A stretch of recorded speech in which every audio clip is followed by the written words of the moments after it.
Everyone, उम्मीद है आप सब लोग अच्छे होंगे। My self Kritika Sharma and welcome to your channel. Students, हमने स्टार्ट की है सीरीज जिसमें हम स्टडी कर रहे हैं 6 से लेकर 10 तक की कंप्लीट एनसीईआरटी। यहाँ पे हम हर चीज़ डिस्कस कर रहे हैं। एक दिन हम इसके नोट डिस्कस कर रहे हैं और एक दिन इसके एमसीक्यू डिस्कस कर रहे हैं। अब सोचोगे दो सीरीज़ क्यों? देखिए, नोट्स से हम step by step her cheese discuss कर रहे हैं। फालतू चीज़ कोई भी ऐड नहीं की है। जो भी कम्पिटिटिव एग्जाम के पॉइंट ऑफ व्यू से इंपॉर्टेंट है वही चीज़ें हमने यहाँ ऐड की हुई हैं। तो यहाँ पे हम वो सारे डिस्कस करें, बाकी साथ में एक्सप्लेनेशन मैं खुद कर रही हूँ। ठीक है, अब जैसे कि हमने एक दिन तो नोट्स कर लिए, अगले दिन हम उसके एमसीक्यू कर रहे हैं। एमसीक्यू से आप जनरलाइज कीजिए खुद को कि आप कहाँ पे स्टैंड करते हो। ठीक है, तो इससे हमें समझ आ जाएगा और देखो क्वेश्चन कर पाएंगे तो हमारा कॉन्फिडेंस बिल्ड होगा, कॉन्फिडेंस बिल्ड होगा तो हम बेटर वर्क कर पाएंगे। इसलिए दोनों चीज़ें बहुत ज़रूरी हैं। अब देखिए स्टूडेंट, कभी कोई टॉपिक पढ़ते हो तो उसके एमसीक्यू तो ज़रूर कीजिएगा। साथ में चाहे थोड़ा टॉपिक पढ़ो, 2 पेज पढ़े डेली के, बट उसके क्वेश्चन साथ साथ कीजिएगा। ठीक है, अब सोचोगे क्वेश्चन कहाँ से लेके आए हम हर टॉपिक के? गूगल पे सर्च करो, आपको क्वेश्चन मिल जाएंगे, तो वहाँ से आप सर्च करके क्वेश्चन कर सकते हो। और देखो क्वेश्चन करोगे, कॉन्फिडेंस बिल्ड होगा, कॉन्फिडेंस बिल्ड होगा, बेटर वर्क कर पाओगे।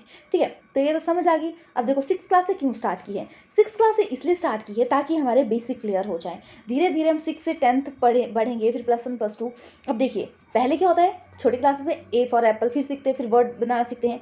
वैसे ही बेसिक से जब चीज़ें स्टार्ट करते हो आप, तो छोटी छोटी चीज़ें क्लियर होती चलती रहती हैं और फिर बड़ी चीज़ें जल्दी समझ आने लग जाती हैं। तो वैसे भी 6th क्लास में इतना ज़्यादा कुछ है नहीं, बट जो भी इंपॉर्टेंट है वो हमने यहाँ पे डिस्कस किया हुआ है। इन जो 6th क्लास से स्टार्ट है उनका लिंक डिस्क्रिप्शन में मिल जाएगा। ठीक है, 6, 7, 8 कंप्लीट डिस्कस कर लिया है। 9th क्लास का हमने केमिस्ट्री सेक्शन, हाँ, और biology section, physics section complete कर लिया है। फिर आता है एनवायरनमेंट सेक्शन। एनवायरनमेंट सेक्शन के हमने नोट डिस्कस कर लिए हैं।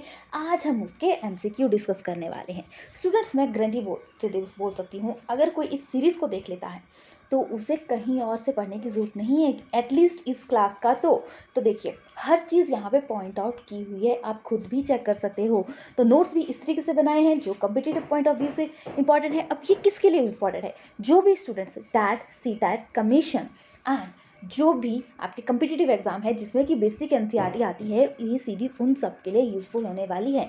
इनफैक्ट जो इस क्लास के स्टूडेंट हैं, जैसे 6th क्लास के, 7th क्लास के, 8th क्लास के, 9th क्लास के, तो वो भी इस सीरीज़ को देखेंगे तो उन्हें भी बेनिफिट होगा, क्योंकि यहाँ पे मैंने हर चीज़ पिक्चर्स के साथ ऐड की हुई हैं। देखिए, हम एमसीक्यू डिस्कस करते हैं तो एमसीक्यू से ज़रूरी नहीं है कि आपका सिर्फ एक क्वेश्चन कंप्लीट हो रहा है। एमसीक्यू से ऐसा होता है कि एक क्वेश्चन के बजाय आपके 4 क्वेश्चन पता होते हैं, तो जिससे कि हमें समझ आता है कि 3 क्वेश्चन क्या है, गलत है, और उसकी एक्सप्लेनेशन भी मैं यहाँ पे दे रही हूँ। साथ साथ में आपके यहाँ पे पिक्चर्स भी ऐड की हुई हैं ताकि आपको चीज़ों को समझने में और ईजी हो जाए। तो देखिए ये सीरीज़ तो बहुत ही बेनिफिट होने वाली है, इसके बाहर से कुछ नहीं आएगा, मैं गारंटी के साथ बोल सकती हूँ। बट आपको मेरे साथ प्रॉमिस करना पड़ेगा कि आपको हर चीज़ जो मैं पॉइंट आउट बोल रही हूँ वो सारे नोट डाउन करने पड़ेंगे, तभी आप क्लियर कर पाओगे। ठीक है, तो चलिए, यहाँ पे हमने चैप्टर्स भी बताए हैं मैंने कौन कौन से इंक्लूड किए हैं, तो आप खुद भी चेक कर सकते हो कि ये चीज़ है उसमें या नहीं है। इसलिए मैंने बनाई ही इस तरीके से है कि आपके लिए बहुत ही बेनिफिट हो रही है। तो चलिए, 9th क्लास का एनवायरनमेंट जो सेक्शन है हमने उसके नोट डिस्कस कर लिए हैं, उसके एमसीक्यू डिस्कस करने वाले हैं। कौन कौन से चैप्टर आते हैं इसमें?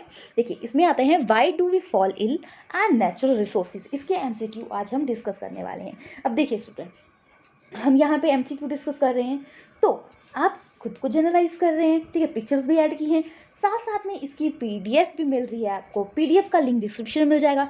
अगर डिस्क्रिप्शन में दिया गया लिंक ओपन नहीं होता तो आप टेलीग्राम चैनल पे भी फॉलो कर सकते हो, तो वहाँ पे आपको वीडियो भी मिल जाएगी, साथ साथ में आपको उसकी पीडीएफ भी, साथ में वीडियो, दोनों मिल जाएंगी।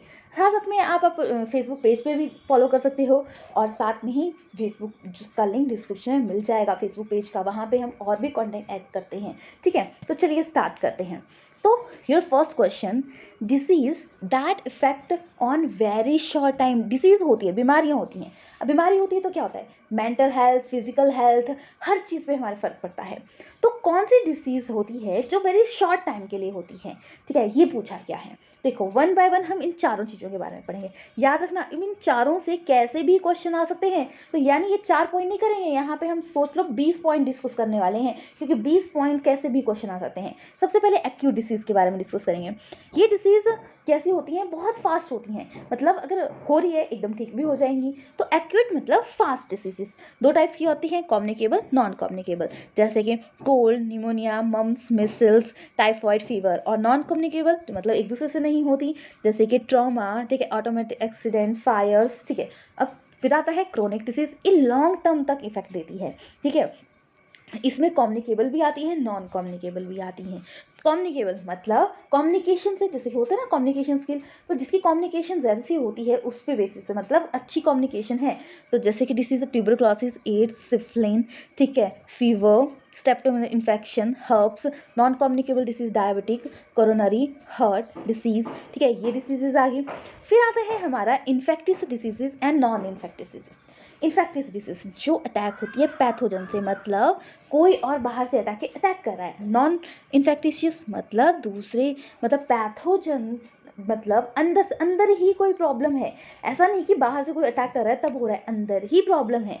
जैसे कि इसके एग्जांपल आ गए डायबिटिक, गोइटर, और दूसरे का मलेरिया एंड कॉलेरा, ठीक है। तो कितने पॉइंट्स हमारे डिस्कस हुए यहाँ पे, ये चीज़ आप नोट डाउन कर लीजिए अच्छे से।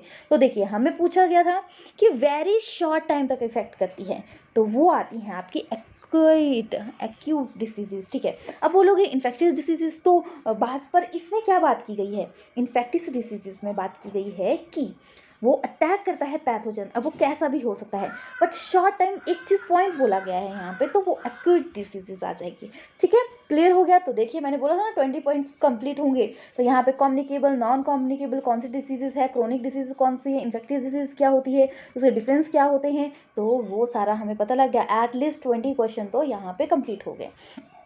फिर आती है which of the following non infectious diseases. अभी हमने किया नॉन इन्फेक्टियस डिसीज कौन सी होती हैं, जो कि बाहर से अटैक कर रहा है उसकी वजह से नहीं हो रही, ये इंटरनल लेवल पे होती है, ठीक है। तो आपको पता है मलेरिया किससे होता है, मॉस्किटो। एड्स क्या है, वायरस है जो एक दूसरे से कॉन्टेक्ट से होता है। टाइफॉइड, टाइफॉइड भी किससे होता है, टाइफॉइड की प्रॉब्लम होती है आपको बैक्टीरिया से, ठीक है। टाइफॉइड की किससे होगी, बैक्टीरिया से होगी। तो कैंसर जो प्रॉब्लम है ये क्या है, ये क्या होती है, इंटरनल लेवल पे जो चेंजेस आते हैं, ठीक है, जीन में कुछ चेंजेस आ गए, कुछ एक्स्ट्रा ग्रोथ होगी, उसकी वजह से होती है। तो नॉन इन्फेक्टियस डिसीजेज कौन सी आ गई, कैंसर आ गया। क्लियर हो गया। तो चलिए नेक्स्ट क्वेश्चन करते हैं। अब डिसीज से जो रिलेटेड जो टॉपिक है ना, ये इतना इंपॉर्टेंट है कि हर बार क्वेश्चन आता ही आता है, जीके सेक्शन में ले लो चाहे सब्जेक्टिव सेक्शन में ले लो, तो ये क्वेश्चन आता ही आता है। Next question, which of the diseases causes by virus. अब डिसीजेज हमारे को अलग अलग टाइप से होती हैं, जैसे कि वायरस से होती हैं, बैक्टीरिया से होती हैं, ठीक है, जैसे कि फंगस से होती है, प्रोटोजोआ से होती हैं, हेलमेंटिस डिसीजेज से होती हैं। बैक्टीरिया से कौन सी होती हैं, dysentery, plague, diphtheria, cholera, typhoid, pneumonia, ठीक है, निमोनिया सॉरी। फिर वायरल डिसीजेस जैसे cold, mump, measles, hepatitis, dengue fever, chikungunya, chicken pox, poliomyelitis. Fungal diseases candidiasis, athlete foot, ठीक है, athletic foot, protozoa, malaria, amoebiasis, African sleeping sickness, kala azar. हेलमेंथिसिस ये होती हैं एस्कैरियोसिस and फिलेरियोसिस। तो ये डिसीजेस के नाम हैं कि ये चीज़ें हैं, इनसे ये डिसीजेस होती हैं। अब वो अलग अलग टाइप के हो सकते हैं। तो हमें जस्ट यहाँ पे पूछा है कि which of the following cause by virus. तो देखो डिप्थेरिया किससे होता है, bacteria. Cholera, cholera also bacteria. Plague ये भी bacteria. Typhoid, typhoid also bacteria. And kala azar, kala azar होती है आपकी प्रोटोजोन डिसीजेज है। मलेरिया, मलेरिया भी प्रोटोजोआ से होती है, ठीक है। एस्कैरिस, एस्कैरिस हेलमेंथिस डिसीजेज है। कोल्ड, कोल्ड वायरस से होती है, डेंगू भी वायरस से होता है, ठीक है। तो यहाँ पे एक चीज़ तो पता लगी, कोल्ड एंड डेंगू ये दोनों वायरस से होता है। मम्प्स किससे होता है, मम्प्स होता है वायरस से। तो हमसे पूछा गया कि वायरस से कौन सी डिसीज होती हैं, तो वायरस से होती हैं option D, cold, mumps and dengue. अब ज़रूरी नहीं है कि यही तीन ऑप्शन होंगे, हो सकता है इस चार्ट में से किसी का भी नाम दे दें और बोलेंगे आपको बताओ कि ये किससे होती है। हो सकता है एक या दो का नाम दें, हो सकता है एक का भी नाम दें। तो याद रखना, ठीक है, bacterial diseases, viral diseases, fungal diseases, protozoan diseases and helminths diseases, ठीक है। तो चलिए नेक्स्ट क्वेश्चन करते हैं। Communicable diseases not cause bye, किससे थ्रू नहीं होती।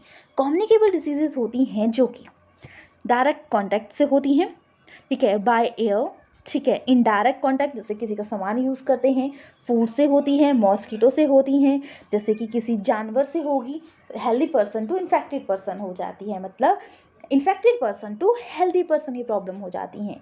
तो वो होती है कम्युनिकेशन मतलब रिलेशनशिप से। तो देखिए, communicable disease is not cause bye, air से भी होती है, वाटर से भी होती है, कंटेंट से होती है, जीन से नहीं होती। जीन क्या होती है? नॉन कम्युनिकेबल डिसीजेज होती है, मतलब इंटरनल लेवल पे जो चेंज होगा उसके बेसिस पे ये डिसीजेज काम करती हैं। ठीक है, चलिए नेक्स्ट करते हैं।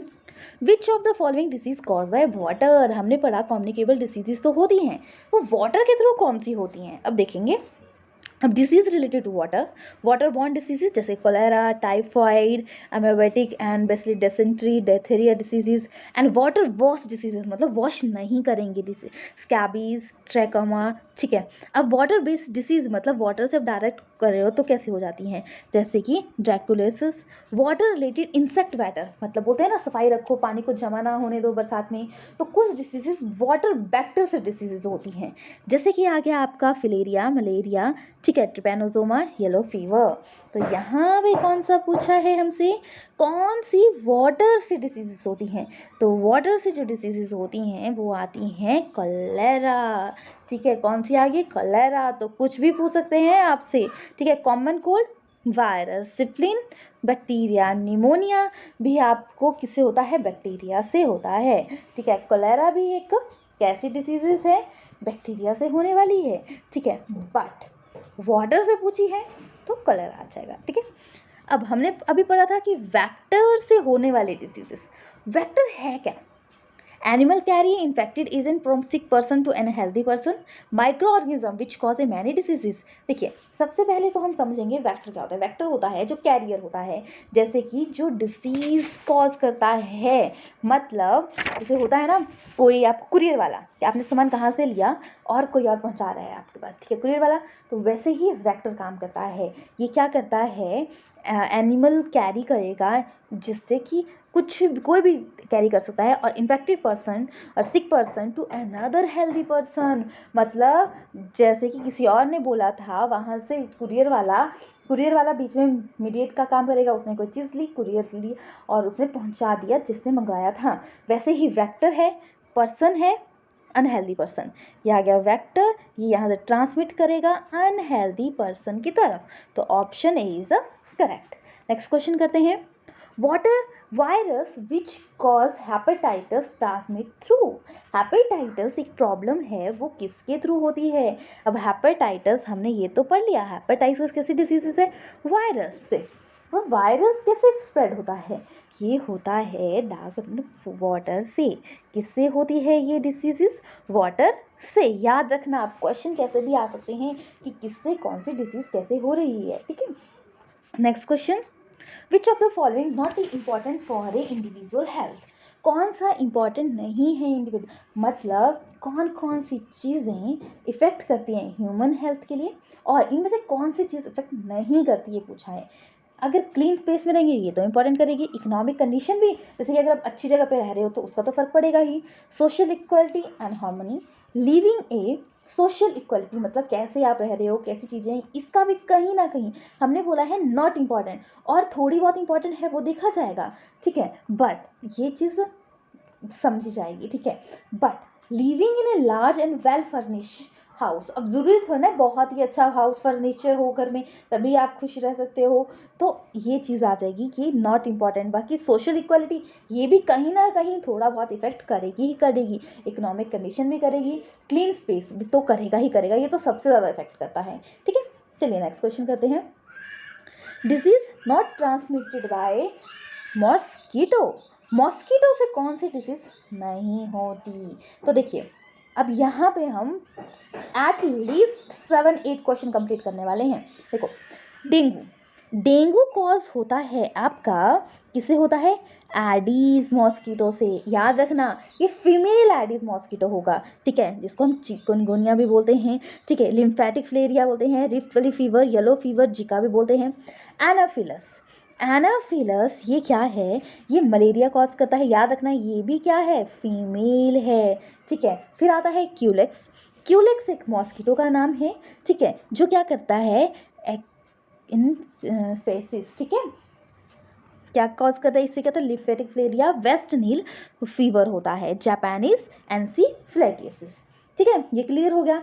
फिर एक और ऑप्शन था निमोनिया। जो निमोनिया है ये क्या करता है, लंग पे इन्फेक्शन करता है, और ये कैसा होता है, बैक्टीरिया के थ्रू होता है। ऑल्सो कॉज किसके थ्रू होता है, ये बैक्टीरिया जैसे कि वायरस, फंजाई, पैरासाइट्स होते हैं उसके थ्रू भी हो सकता है। ठीक है, मतलब कैरियर कर सकता है। ठीक है, फिर कौन सा बैक्टीरिया इसमें हेल्प करता है, ये करता है स्ट्रेप्टोकोकस हिडोमोनिया। ठीक है, निमोनिया तो देखिए, तो ऑप्शन कौन सा है, मॉस्किटो के थ्रू नहीं होती, डेंगू ऑल्सो मॉस्किटो, कौन सा mosquito, Aedes, malaria also mosquito, Anopheles. Pneumonia जो आ गया वो मॉस्किटो के थ्रू नहीं, बैक्टीरियल डिजीज है। ठीक है, एंसीफेलिटिस ये किसके थ्रू होती है, क्यूलेक्स मॉस्किटो, कौन सा होता है, Culex mosquito.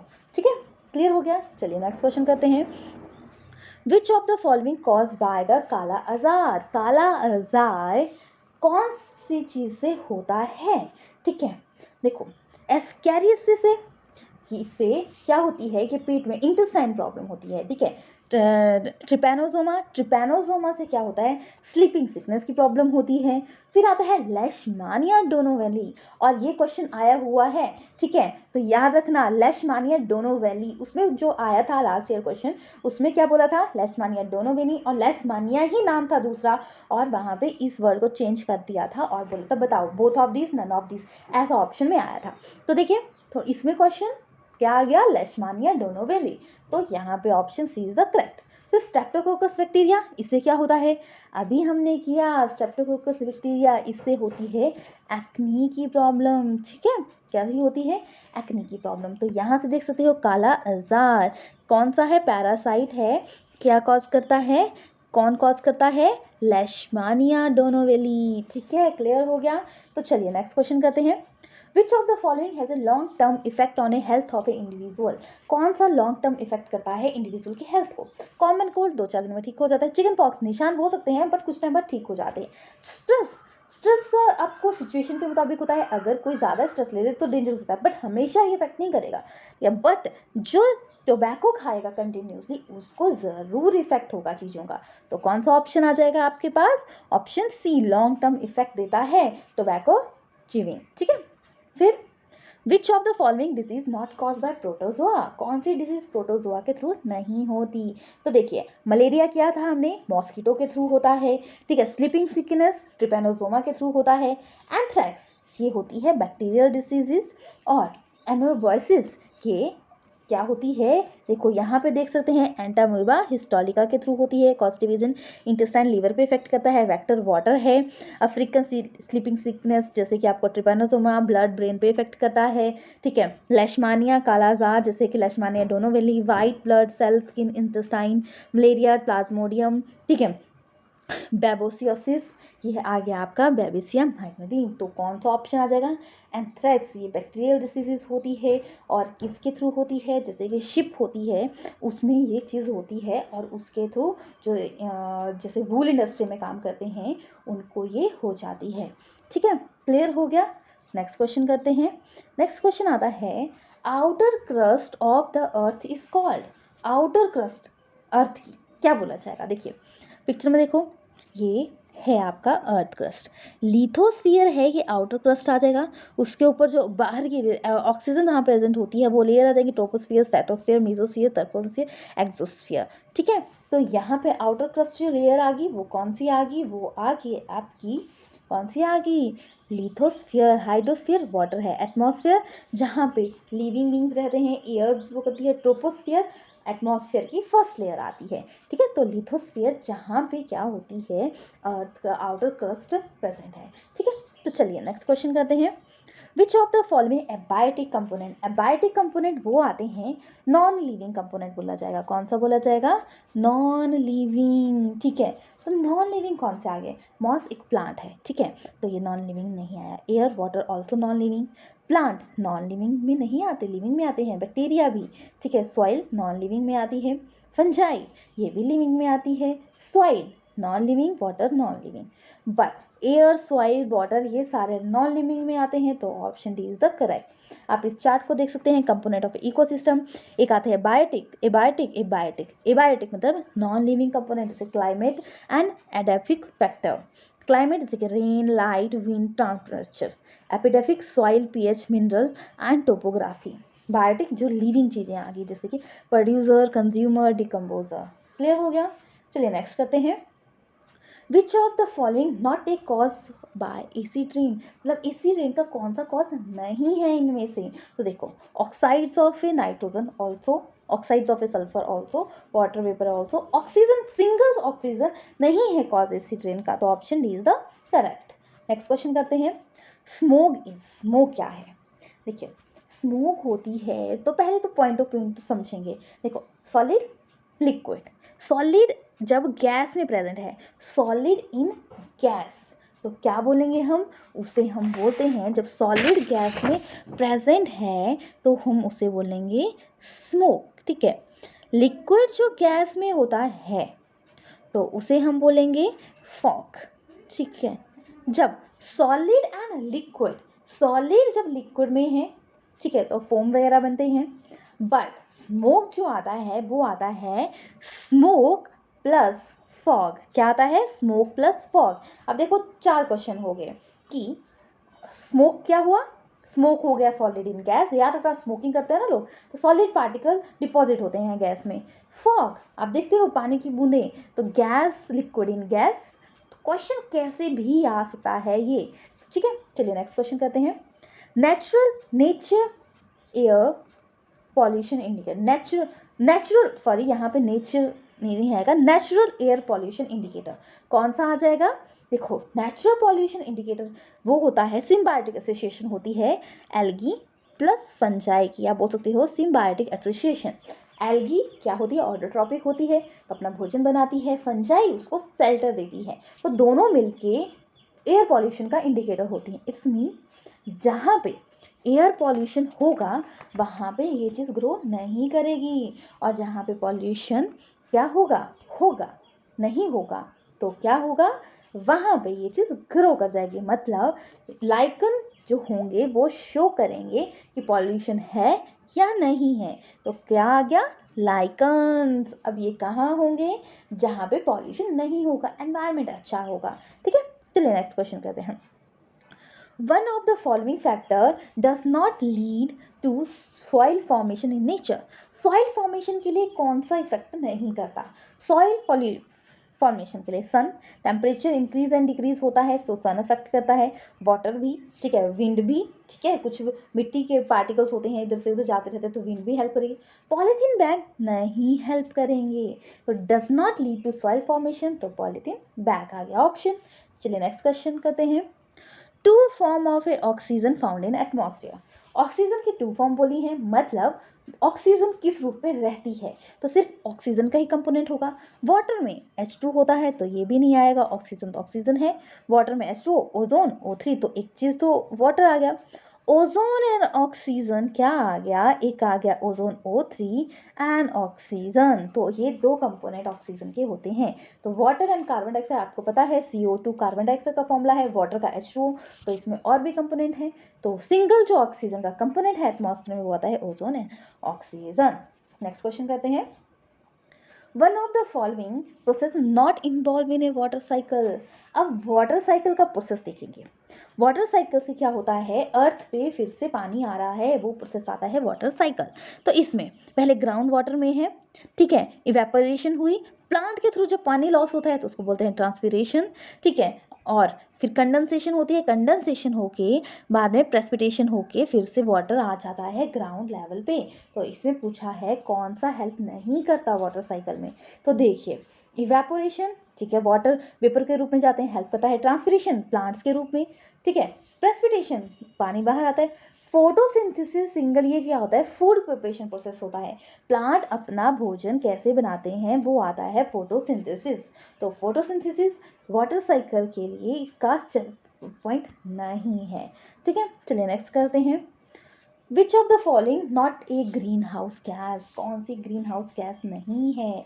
Methane, carbon dioxide, water vapour, ammonia. देखो मीथेन भी है, कार्बन डाइऑक्साइड भी है। अब सोचो कि वाटर वेपर है या नहीं। देखो वाटर वेपर अगर नहीं होगा तो ग्रीन हाउस इफेक्ट पॉसिबल ही नहीं है, ठीक है। तो वाटर वेपर तो इंपॉर्टेंट है, तो अमोनिया है, ये ग्रीन हाउस गैस नहीं है, ठीक है। चलिए नेक्स्ट क्वेश्चन करते हैं। Biotic component of a biosphere is not constituent by. कौन सा बायोटिक कंपोनेंट नहीं है? तो अभी हमने किया था इकोसिस्टम में, एक आता है बायोटिक कंपोनेंट, एक आता है एबायोटिक कंपोनेंट। तो बायोटिक कंपोनेंट के बारे में हम डिस्कस करेंगे, जैसे प्रोड्यूसर, कंज्यूमर, डिकम्पोजर, ठीक है। तो यहाँ पे कौन सा नहीं है? तो देखो प्रोड्यूसर जो अपना भोजन खुद बनाते हैं, ये भी बायोटिक में आते हैं, लिविंग थिंग्स, ठीक है। कंज्यूमर जो खाते हैं, डिकम्पोजर जो तोड़ते हैं, तो ये भी लिविंग में आते हैं। तो जो एयर है वो एबायोटिक कंपोनेंट का पार्ट नहीं है, ये किसका पार्ट है? एबायोटिक का। याद रखना ये किसका है? एबायोटिक का। नेक्स्ट क्वेश्चन करते हैं। Endoskeleton and exoskeleton of A various animal made up of. जो स्केलेटन सिस्टम होता है लिविंग बींग्स का, वो किससे बना होता है?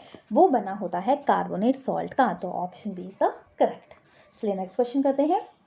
लो visibility during a cold weather is due to. Low visibility होती है कोल्ड के टाइम, ठीक है, ठंड के टाइम में वो कम दिखाई देता है। क्यों नहीं दिखाई देता? Formation of a fossil fuel की वजह से, lack of a power supply, ये तो कैसे हेल्प करेगा? ये तो नहीं होगा। Unburn carbon particle and hydrocarbon suspended in a air, ठीक है। अब आपको सामने से कुछ नहीं दिखाई दे रहा, क्यों? धुंध होती है, धुंध में क्या होता है? अनबर्न कार्बन पार्टिकल होते हैं। तो कौन सा ऑप्शन आ गया आपके पास? करेक्ट ऑप्शन सी, ठीक है। चलिए नेक्स्ट क्वेश्चन करते हैं। Soil erosion prevent by. अब सॉइल एरोजन क्या होता है? सॉइल एरोजन होता है कि मिट्टी पानी के साथ बह के जा रही है, वो हो गया सॉइल एरोजन। अब ये किसकी वजह से होता है? जैसे कि पेड़ काट रहे हैं, पकड़ नहीं बन रही मिट्टी में, तो मिट्टी क्या होगी? डाउन चली जाएगी, तो क्या होगा? सॉइल एरोजन होगा। तो कैसे आप सॉइल एरोजन को रोक सकते हैं? आप उसको प्लांट्स लगा के रोक सकते हो, ठीक है। तो क्या आ जाएगा? रेजिंग इन ए फॉरेस्ट, ठीक है। डिफॉरेस्टेशन मतलब नो, टूट गया। एक्सेसिव यूज ऑफ फर्टिलाइजर, ये तो कहीं का नहीं काम आएगा। ओवर ग्रेजिंग ऑफ एनिमल, तो प्लांट्स अगर एनिमल्स खा रहे हैं तो उसका इफेक्ट नहीं करेगा, ठीक है। उससे तो हम सॉइल एरोजन को नहीं प्रिवेंट कर सकते ना। तो ये तो मेनली आगे कि आप सॉइल एरोजन का कारण बोल सकते हो, बट सॉइल एरोजन को प्रिवेंट करने का कारण रेजिंग इन ए फॉरेस्ट, इसको बोल सकते हो रिफॉरेस्ट्रेशन, ठीक है। चलिए नेक्स्ट क्वेश्चन करते हैं। Main source of a mineral in A soil. अब देखो आप में ह्यूमन बीइंग है, उसके पास कुछ क्वालिटी है, किसकी वजह से? जहाँ पे वो रह रहा है उसके बेसिस पे अगर दो पर्सन को अलग अलग जगह पे रखा जाए, ठीक है, एक ही पेरेंट्स के हैं, ठीक है, अलग अलग जगह पे रखा जाए, तो जैसा जिसको एनवायरनमेंट दिया जाएगा वैसे ही वो डेवलप होगा। तो वैसे ही सॉइल है, तो इस कैसी सॉइल होगी, मिनरल कैसे होंगे, वो किस पे डिपेंड करेगी? वो डिपेंड करेगी कहाँ से वो फॉर्म हुई, parent rock and which soil is form, ठीक है। चलिए नेक्स्ट क्वेश्चन करते हैं। Top most soil contain the following. Top most soil होता है किसकी? अर्थ पे सॉइल है ना टॉप मोस्ट लेयर, उसमें क्या क्या प्रेजेंट होता है? उसमें ह्यूमस क्या प्रेजेंट होता है? ह्यूमस। यहाँ पे सारा ह्यूमन आ गया है, तो याद रखना ह्यूमस आ जाएगा, ठीक है। ह्यूमस ह्यूमस ह्यूमस करेक्ट कर लेना, ठीक है। जो पीडीएफ प्रोवाइड करवाऊंगी तो वहाँ पे करेक्ट हो जाएगा, बट आप यहाँ पे आप देख लेना। ह्यूमस होता है क्योंकि डेड डिकेइंग मैटर प्रेजेंट होता है, लिविंग ऑर्गेनिज्म होते हैं, सॉइल पार्टिकल होते हैं, तो ये तीनों चीज़ें ही अफेक्ट करेंगी, ठीक है। टॉप मोस्ट सॉइल में ये तीनों चीज़ें प्रेजेंट होगी। अब इसमें दो तीन ऑप्शन है, उसमें देखो ह्यूमस एंड लिविंग पार्टिकल, ठीक है, humus soil particle, humus living organism, तो ये सारी चीज़ें हैं, तो option D is the correct, ठीक है। चलिए नेक्स्ट क्वेश्चन करते हैं। नेक्स्ट क्वेश्चन आता है, which of the following is a recently originated problem in environment. कौन सी है? देखिए ओजोन डिप्लीशन, हमको पता है स्ट्रेटोस्फियर में क्या होती है? ओजोन लेयर होती है, जिसका फॉर्मूला O3 होता है, जो हमें क्या करती है?